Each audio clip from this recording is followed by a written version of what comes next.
जोरदार तालियां होनी चाहिए हमारे मेहमानों के लिए। 1 2 3 4 5 6 7। मैंने कहा मैं गिन लूं 7 लोग। क्या होता है कभी कभी बहुत अमीर गेस्ट आते हैं ना, अर्चना जी एक आध किडनैप कर लेती हैं। I would love to kidnap all of them. मैं ना इनके आने से पहले थोड़ी रिसर्च करी थी। क्या? मैं सबसे पहले अपनी जनता को बताना चाहूँ, पहले तो इनके लिए जोरदार तालियां बनती। इतनी कम उम्र में इन्होंने ऐसी नई बिजनेस की ऊंचाइयों को छुआ है। हमारे देश की जीडीपी में इन लोगों का बहुत बड़ा हाथ है। हम ना आपके आने से पहले सारा निकलवा के रखा था। अश्नीर ग्रोवर साहब भारत पे के ये फाउंडर हैं। Yeah. इनकी जो कंपनी की वर्थ है 2.85 बिलियन। Wow. तो अच्छा, जिन्होंने तालियां बजाई ना इनको पता भी नहीं है बिलियन होता कितना है। हमने फिर अपने सीए को बुलाया, मेरा, अर्चना जी का, हमारे सारे क्रू का, 200 लोगों का एक ही सीए है। तो उन्होंने हिसाब लगा के भेजा कि 2.85 billion is equal to 21,375 crore रुपए। Oh my god. Aman Gupta साहब, वाह, ये बोट के फाउंडर हैं। 1.4 बिलियन यानी 10,500 करोड़। हाय रब्बा। कपिल।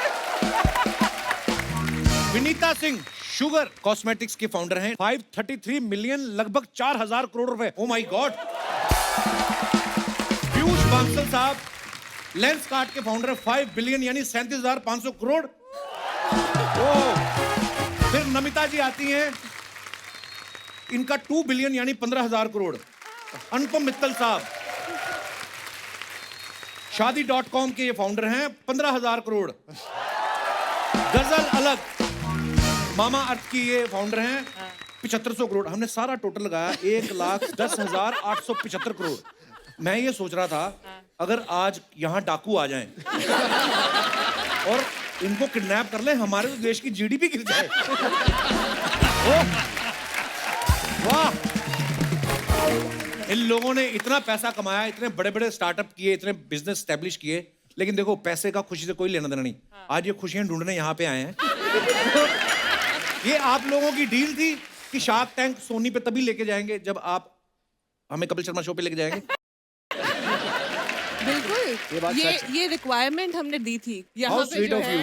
बहुत सारे धन्यवाद। लोग बुलाएंगे। नहीं, मैं ये कपिल बात जी, बोल- मैं ऐसा समझता हूँ कि आपकी बड़ी खुशनसीबी है, क्योंकि हाँ। आपके यहाँ सेलिब्रिटी तो बड़े बड़े आते हैं जी। आज 7 दिग्गज एंटरप्रेन्योर और सेलिब्रिटी साथ में, आपको कैसा लग रहा है?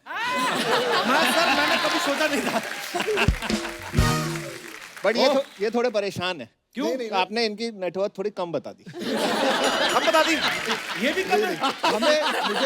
मुझे ऐसा लगता है कि 35,000 करोड़ बताइए ना, बुरा लग रहा है। कल रात को इनको और बढ़िया उसकी। ये आपको कम लग रही है? हम लंगोट पहन के हिमाचल चले जाएं? हम क्या करें? देखो, हम शार्क टैंक में इतनी मेहनत करी है हमने कि हम यहाँ तक आ पाए। जी हाँ, बिल्कुल। मेरे माँ बाप को शार्क टैंक से कोई ज्यादा मतलब नहीं है। उनको ये है कि कपिल में जा रहा है, मतलब ये बहुत स्वीट यार, क्या बात है। बहुत बहुत धन्यवाद, ये बिल्कुल सच है, ऐसा ही है। शुक्रिया सर। और मेरी मम्मी तो लड़ चुकी है कि मुझे क्यों नहीं लेके जा रहा। एक बात पूछनी थी, आप लोगों के पास इतना पैसा, आप सोनी पे क्यों गए? सोनी आपके पास आ जाता। ये आइडिया किसका था शार्क टैंक शुरू करने का? आइडिया तो सोनी का ही था। अच्छा जी। तो एक फॉर्मेट है यूएस में, तो 13 साल से चल रहा है, यूएस में सक्सेसफुल है। अब इंडिया में भी एक स्टार्टअप की वेव चल रही है, तो उनको लगा कि इंडिया में लाने का सही टाइम है। 40 कंट्रीज में है शार्क टैंक। हाँ जी, हाँ जी। ये अर्चना जी भी शार्क है, आपको पता है? हाँ, पता है। सिद्धू नाम की एक मछली को ये खा गई थी। ओह, आपका बहुत बहुत स्वागत है। प्लीज विराजमान हो जाइए, जोरदार तालियां।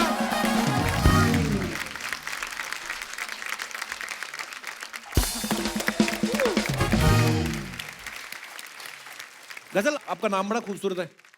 कभी Thank you. आपको किसी ने कहा है मुझे गजल बड़ी अच्छी लगती है, और आपने कहा हल अलग हो गए खट? नहीं, ये लाइन आपने बड़ी अच्छी दी है। कोई आएगा आगे से, मैं यही बोलूंगी, चल हट, अलग होके बैठ। और आप आई थिंक मम्मी बनने वाली हैं, बहुत बहुत मुबारक आपको। थैंक ढेर सारी शुभकामनाएं। God bless you.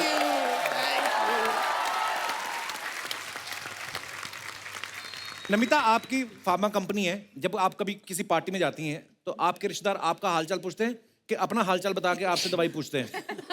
नहीं, आजकल तो मैं जहां भी जा रही हूँ मुझे सब लोग पूछ रहे, भाई या बहन आपकी एक्सपर्टीज क्या है?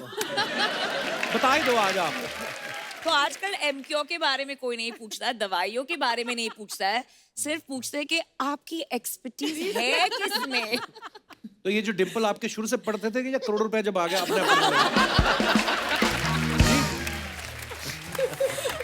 मैंने इतने अमीर लोग एक साथ नहीं देखे कभी, तो मेरे को थोड़ा समझ में नहीं आ रहा ज्यादा।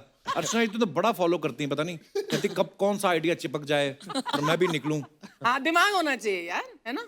You need to have a brain to be interested in a program and like Shark Tank. Thank you, thank you, thank you. देखिए मोर देन आज आई थिंक अर्चना जी, कपिल जी, ये शो का श्रेय जाता है टू इंडियाज एंटरप्रेन्योर्स। 13 साल से लेके 70 साल तक लोग आए हैं Right. अपनी आइडियाज पिच करने। तो हर घर में मुझे लगता है एक एंटरप्रेन्योर अभी पैदा हो गया इंडिया में, और देश बदल रहा है, Actually. भारत बदल रहा है। और पता है ये जब भी कोई स्टार्टअप करना है या बड़ी सारी ऐसी चीजें होती है टेक्निकल लैंग्वेज जो आम लोगों को नहीं समझ आती, लेकिन आपका शो इतना बढ़िया है और उसके बाद जो आप आम लोगों को आम भाषा में समझाते हैं, शायद कई बार आदमी के पास बड़ा अच्छा आइडिया होता है, उसको समझ में नहीं आता कि इसको आगे मैं एग्जीक्यूट कैसे करूँ, है ना, किस तरीके से आगे मैं किसको मिलूं। सो ये बड़ी अच्छी चीज़ है और आपने सही कहा, हमारे इंडिया में आइडिया ही तो हैं और मतलब बहुत आइडिया। और मुझे लगता है कि ये शो के बाद अब बहुत सारे यंग एंटरप्रेन्योर्स जो हैं वो आने वाले हैं और एक्चुअली देश तरक्की कर रहा है, इसमें कोई दो राय नहीं है। अनुपम जी आप सब जानते हैं शादी.com के ये फाउंडर हैं। इससे पहले इन्होंने सगाई.com शुरू की थी। और अभी इनका नया आ रहा है दूसरी शादी.com। तो आपने पहले सगाई.com शुरू किया फिर शादी.com। तो पहले आप चेक कर रहे थे कि सगाई टिक गई तो मैं फिर शादी कराऊंगा, ऐसे मतलब ये प्लान कैसे आया आइडिया सर आपके दिमाग में? मैंने ये सोचा कि सीधा ही शादी.com कर देंगे, कहीं बर्बादी.com नहीं हो जाए। तो पहले थोड़ा टेस्टिंग करने के लिए मैंने सगाई.com। नॉर्मली क्या होता है आम परिवारों में शादियां कैसे होती हैं, किसी की बुआ मौसी ये उसने एक आगे बता दिया हो गया। आपके तो क्या पूरा मेन्यू लगा रहता है, मतलब आई मीन जो भी उसको लैंग्वेज बोलते हैं तो पूरा बुफे लगा, क्या आप जो भी बोलते हैं यार उसको, तो आप अपनी मनपसंद। हाँ अच्छा, पर ये आइडिया सच्ची में कहाँ से आया है? काफी साल की बात है, एक पंडित जी आए थे मिलने। अच्छा जी। तो पीछे लग गए, उनके पास 25-30 बायोडेटा थे कि भैया देख ले इसमें से तेरे को कोई पसंद आया। अच्छा तो, आपकी शादी के लिए? हाँ मेरी शादी। वाह। मुझे करनी नहीं थी, मैंने ठान ली थी शादी कभी नहीं करूँ। अच्छा जी। तो मैंने कहा यार लाखों में एक की तो बात सुनी है, लेकिन ये 20-25 में एक का क्या सवाल है? इसमें थोड़ी मुझे कोई पसंद आने वाली है, मुझे तो करोड़ों में एक चाहिए। वाह। तो मैंने कहा इंटरनेट पे साइट डाल देते हैं, करोड़ों लड़कियां आएंगी, उसमें से एक चुन लूंगा।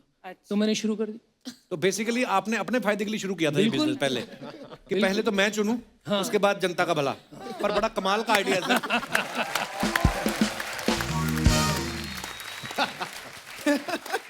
अशनीर सर को आप सबने देखा है, ये ज्यादातर गुस्से में रहते हैं।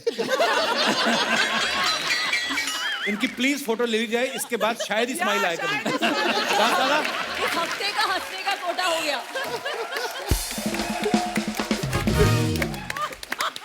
अच्छा खासा बिजनेस चल रहा है, लाइफ सॉर्टेड है, फैमिली कंप्लीट है, वैक्सीनेशन भी दोनों हो चुकी हैं।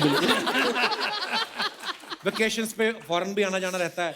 किस बात का गुस्सा आता है? ऐसा तो नहीं कि सोनी के साथ कम पैसों में डील कर ली, अब आपको उस बात को सोच सोच के गुस्सा आता है? नहीं एक्चुअली मेरे साथ एक प्रॉब्लम है जी। मैं ना पीता नहीं हूँ, तो पीते नहीं आप? हाँ, तो कई बार क्या होता है कि रात को कोई बंदा थोड़ा पी लेता है, रात को गुस्सा निकाल देता है, फिर सुबह उठ के बोल देता है जी वो तो कपिल डैनियल्स था या जैक शर्मा था, या तो कभी बोल देता है दोनों में से कोई नहीं था। मैं वो बोल नहीं पाता हूँ। तो मैं हर टाइम सेम स्टेट में रहता हूँ। गुस्सा नहीं है, बट हाँ जब किसी को सुनानी होती है तो फिर सुनानी भी होती है। नहीं अच्छी बात है कि मिसगाइड नहीं करना किसी को। नहीं, लेकिन मैंने देखा है बड़े मतलब यू रियली सुनाओ देम। अगर कोई आता है और कोई डील आपको पसंद नहीं आती है, उनका बोलने का या प्रेजेंट करने का अंदाज पसंद नहीं आता, तो you means no words in telling them what you feel. क्योंकि क्या है कि मैं बोल दूं जी बहुत अच्छा लगा, आप बहुत सुंदर लग रहे हैं, आपका बिजनेस भी अच्छा है। मतलब सामने वाला कंफ्यूज हो जाएगा ना, भाई सब कुछ ही अच्छा तो पैसे दे दे यार। तो तुम पैसे नहीं दे रहे तो बता तो दो क्यों नहीं दे रहे ये सब पैसे। दोगलापन है, मत सुनिए। नहीं ये गलत आंसर है, सही आंसर वही है, ये ना कॉफी पीते हैं, ना दारू पीते हैं, ना डांस करते हैं, इनकी लाइफ की सारी किक लोगों को गाली देके मिलती है।